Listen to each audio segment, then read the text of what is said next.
Hey, it's Scotty. You know, I talk a lot about pet shops, and I've been talking specifically a lot about Petco lately after my bad experience there recently. And I made a video that said Petco doesn't care. Well, I just want to say, first off, before I get into this video, which I think you're going to really enjoy, is that while I still believe that the corporate structure of Petco doesn't care about animals, if they did, they would spend more time educating people, providing the best supplies, and not selling animals when there are so many animals, those exact same animals that they sell in shelters and rescues everywhere. But the individual employees at Petco, they do care.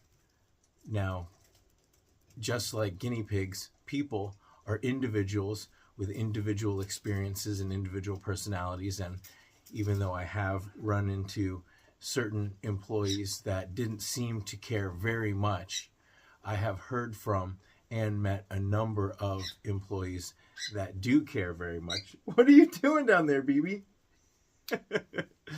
And so BB, you are interrupting the video. We only got one take for this. What are you doing?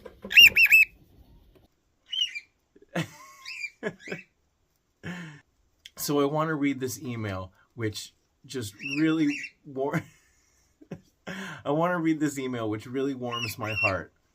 BB. No, BB, you're in a mood. Come here. You can help me read this. Get over here. Ow! What are you doing? See what you started? We don't have time for this craziness. Get over. Come here.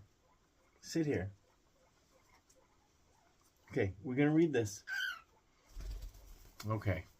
So I want to read this amazing email, if BB will stop interrupting me. Julie sent me this email this morning, and what a great way to wake up. Yeah, let me put my glasses on. Okay, you can tell that this is, we keep it real here. So this email came from Julie. Hi, I avoid pet stores as much as possible too, but when Tractor Supply Store has late shipments, I had to cave last week. To my ultimate, all caps, ultimate shock, our local store had actual cut up cucumber and hay in with piggies. And so she's saying that she normally gets her pet supplies at Tractor Supply, but instead she had to go to Petco. Our local store had actual cut up cucumber and hay in with piggies. I asked the young male worker how and when did the piggies start getting veggies and hay, quote, how wonderful. And this is where this is amazing. He told me about you, all caps, telling how important it is. The young man said he didn't know about how to care for guinea pigs, but after another young friend shared your video, all caps, with him, he began doing it. Again, all caps. How awesome. I thanked him so much, all caps, double exclamation point. I don't know how long he's been doing it because I haven't been to the store in over a year or so. I told him he's a blessing and please don't stop helping them. Just wanted to share what your influence has done here in little Montgomery, Alabama, where almost zero respect for guinea pigs. Sad face. Thank you, Scott. Julie. Okay. So again, I want to say that I know a lot of Petco employees do care, and this is a great example of it. And after my original video, a number of people reached out to me.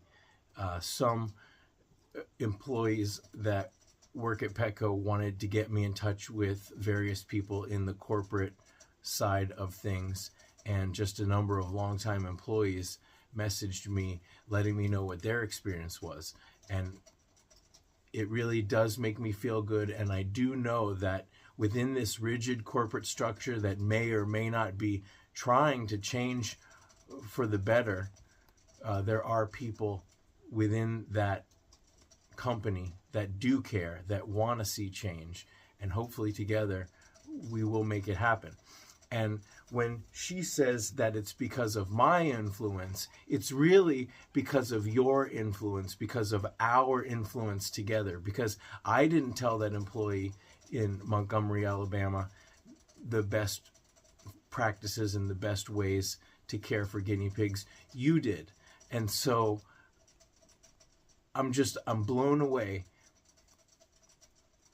That's one of the main reasons why I keep going, why I do what I do, why, anybody who makes videos on a regular basis, anybody who works in the rescue world will tell you that it's tough. And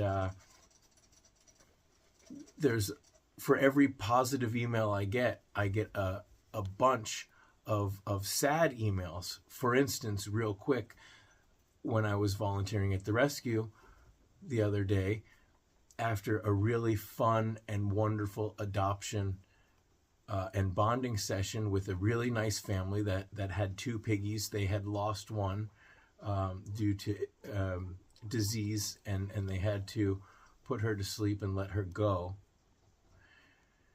which is one of the most difficult, compassionate things that we may be forced to do. They were able to find a nice, sweet piggy for their pair, and now they have a trio of really sweet girls that got along. So I was riding high on that, and then a lady came with her teenage son, and she said, "Can I surrender my guinea pigs?" She did not have an appointment. She had never, she said she tried calling, she tried messaging. But the thing is, the guinea pig rescue right now has such a long surrender list, and the shelters are so full. But she said, I tried to take them to the shelter won't take them, which the city shelters they have to take them. But she said no one would take them. And then she said she was just going to leave them. When she moved, she was moving into a new place. She said, "I'm just going to leave them." And you can't do that. You can't just abandon your animals. And so it's very difficult, very heartbreaking. And meanwhile, down the street at Petco, there's guinea pigs for sale. There's guinea pigs for sale. And at the same time, simultaneously, we have so many for adoption. This lady has no place to take her piggies. And people just walk in, not realizing that there's this crisis going on. They buy piggies, then they don't get the proper education, and they don't realize, what the situation is, what they're getting into, and then they want to abandon their piggies, and it's just this never-ending cycle. So it can be very daunting, very disheartening, but messages like this, that we are making a difference, that's the first step, is that the animals that are in the pet shops are being cared for properly, that the people who work there are knowledgeable, so that when people come in and ask about the guinea pigs, that they have the knowledge, but it would be even better if Petco and places like that have such an outreach could be ambassadors for the rescues, for the shelters. We are in this situation, and I can't put all the blame with Petco. I just wanted this video to be happy about Julie's email, but I do feel like saying, and the flip side of the argument is, there are so many rabbits in shelters, and Petco doesn't sell rabbits. There are so many dogs and cats in shelters, and Petco doesn't sell dogs and don't sell cats. But I will say that Petco does sell dog food, cat food, leashes, bowls, all of those things. And they're able to make money.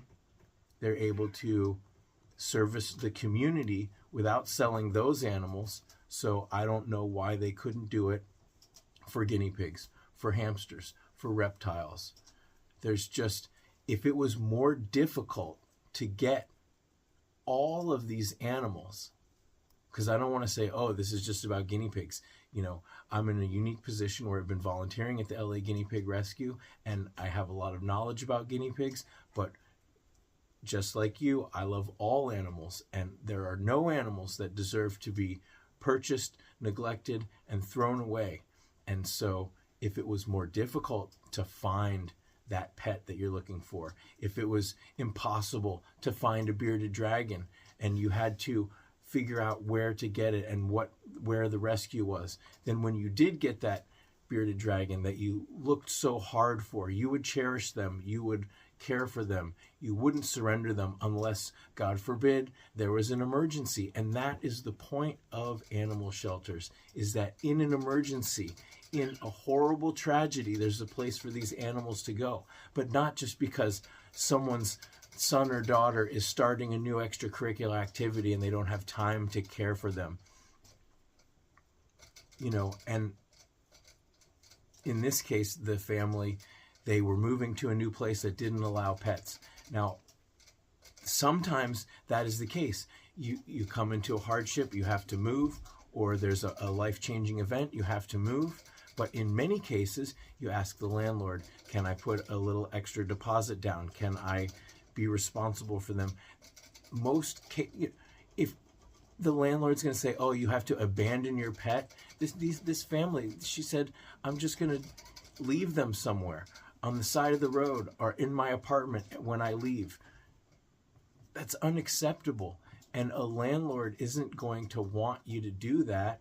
They're not going to want you to break up your family, because that's what these guys are to me. I know that that's what these pets are to you. Anyways, I've gone on too long. This has gotten a lot deeper. Please, if you have any experiences, if you work at Petco, if you work at PetSmart, if you work at a local pet shop, send me an email through the contact page on my website. Let me know what your experiences are, how we can change this for the better. How can we make a bigger change? They're changing laws all over the country, all over the world. There are many places where guinea pigs cannot be bought and sold, where dogs, cats, rabbits, and other animals cannot be bought and sold in pet stores, and they have to go through a rescue.